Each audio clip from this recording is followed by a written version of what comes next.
அண்ணாவின் பெயரை உச்சரிக்க கருணாநிதியின் மகனுக்கும் திமுகவிற்கும் என்ன அருகதை இருக்கிறதுன்னு எடப்பாடி பழனிசாமி அவர்கள் கேட்கிறார்.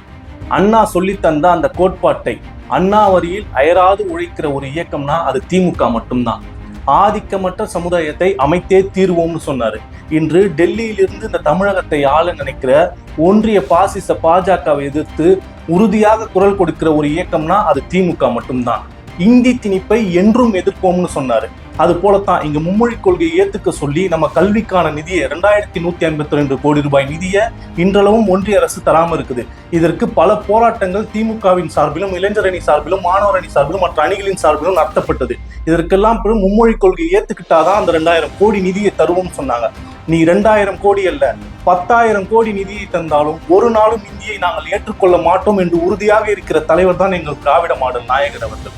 வன்முறையை தவிர்த்து வறுமையை வெல்லுவோம் சொன்னாரு. திருப்பரங்குன்றத்துல பல ஆண்டுகளாக இஸ்லாமிய மக்களும் இந்து மக்களும் வழிபட்டுக்கிட்டு தான் வராங்க. அன்றுலாம் எந்த விதமான பிரச்சனையும் இல்லை.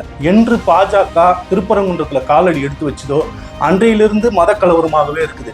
அதையெல்லாம் முறியடித்தது இந்த திமுக தான். இப்போ இந்த மதுரை முருக பக்தர்கள் மாநாட்டுல பாஜகவினர் பேசியது அத்தனையுமே இந்து மக்களை தூண்டி விடுகிற ஒரு செயலாகத்தான் இருந்தது. அதுக்கு எதிராக அண்ணாமலை அவர்கள் பேசுகிறாரு.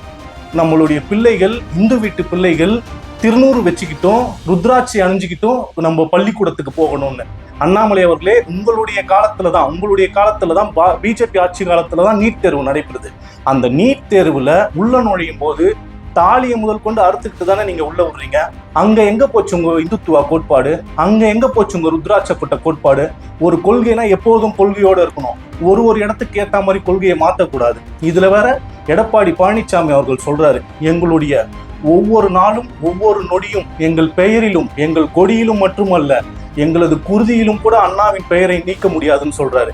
மதுரை முருக பக்தர்கள் மாநாட்டில் அண்ணாவை பத்தி விமர்சனம் செய்கிற அந்த வீடியோ ஒளிபரப்பப்பட்ட போது அங்க அதிமுக அமைச்சர்கள் இருந்தார்களே, அப்போது உங்கள் உடம்பில் ஓடியது குருதியா அல்லது சாக்கடையா? அண்ணாவை அல்ல, அம்மையார் ஜெயலலிதா, உங்களை எல்லாம் உருவாக்கிய அம்மையார் ஜெயலலிதா அவர்களை விமர்சித்திருந்தால் கூட நீங்கள் இப்படிதான் அமைதியாக இருந்திருப்பீர்கள், கோவப்பட்டிருக்க மாட்டீர்கள். ஏனென்றால் மோடி அவர்களிடத்தில் அடிமை சாசனம் எழுதி கொடுத்த இயக்கம் அதிமுகவாக மாறிவிட்டது.